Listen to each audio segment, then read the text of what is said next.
Halo, kembali bersama saya Wahyu Riferi Septian. Sekarang saya akan memperkenalkan tentang review jurnal sebagai Digital Image Forgery Taxonomy, Technique and Tools and Comprehensive Study. Ini untuk memenuhi syarat salah satu tugas UAS pengolahan citra digital. Kedua, yang harus diketahui adalah pemalsuan gambar digital dapat menciptakan efek negatif yang sangat luas, seperti memanipulasi opini publik, kejahatan daring seperti penipuan visual, dan penyebaran disinformasi yang merusak kepercayaan masyarakat terhadap media digital. Lanjut, taksonomi pemalsuan gambar digital yaitu dibagi dua, ada content preserving forgery dan content altering forgery. Content preserving forgery adalah teknik ini mempertahankan isi konten gambar secara visual, tetapi mengubah metadata gambar, misalnya tag EXIF atau informasi kamera. Nah, ini merubah metadata yang ada di dalam kamera. Yang kedua adalah content altering forgery. Teknik ini secara langsung mengubah isi konten gambar. Modifikasi bisa berupa penambahan, penghapusan, perubahan fitur visual, dan lain-lainnya. Bisa juga ditempel, misalkan ada gambar utama terus ditempel.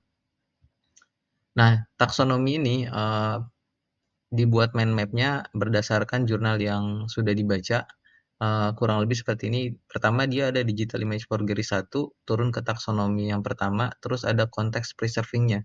Terus di kaki yang selanjutnya dia ada menggunakan machine learning, ada juga yang menggunakan deep learning. Ada juga yang menggunakan teknik deteksi, yaitu ada active forensic dan content awarening. Jadi di sini adalah mind map taksonomi untuk pemalsuan gambar digital. Nah, di jurnal ini juga dibahas mengenai masalah itu. Terus, teknik deteksi pemalsuan gambar ini bagi dua dalam jurnal ini. Pertama adalah active forensic technique dan passive forensic technique. Aktif yaitu memerlukan intervensi proaktif pada saat gambar asli dibuat, misalnya dengan menyisipkan watermark atau tanda tangan kriptografi.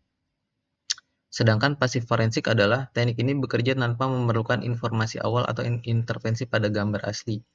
Teknik ini mencoba mengenali tanda-tanda manipulasi visual dan skematis yang ditinggalkan pada gambar yang telah diubah. Jadi ada aktif dan ada pasif, tinggal kita mau pilih yang mana. Terus algoritma dan metodologi yang dipakai untuk mendeteksi spesifik wajah yaitu di sini dibagi 4. Pertama adalah copy move forgery detection, kedua adalah splicing detection, ketiga adalah retouching detection, dan keempat adalah deep learning dan machine learning detection.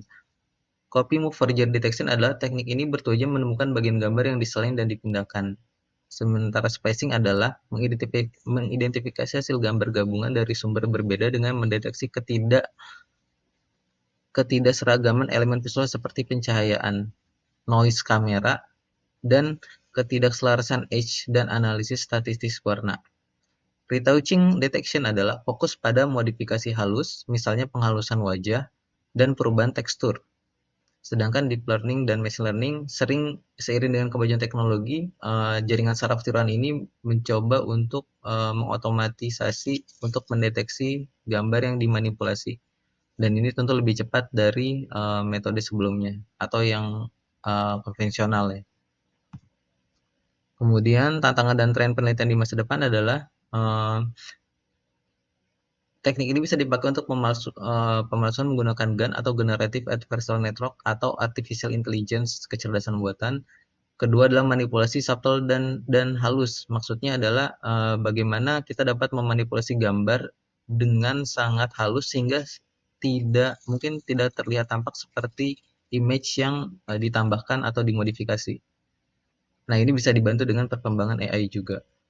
Terus generalizability dan transfer learning, artinya kita dapat bukan hanya sebatas pada gambar atau foto, kita juga ada tren ini akan berkembang mungkin di dalam video yang dimanipulasi dengan AI atau dengan suara yang dimanipulasi sehingga kita dapat menyisipkan pesan di dalam. Kesimpulannya adalah jurnal ini menjanjikan tinjauan komprehensif dan sangat terstruktur mengenai teknik, metode, perangkat, dan tantangan deteksi pemalsuan gambar. Dengan uraian rinci dan taksonomi yang sistematis, jurnal ini tidak hanya menjadi acuan penting bagi peneliti dalam bidang ini, tetapi juga bermanfaat bagi praktisi dan pembuat kebijakan yang terlibat dalam regulasi dan peningkatan keamanan media digital kita. Mungkin sekian dari saya, terima kasih. Assalamualaikum warahmatullahi wabarakatuh.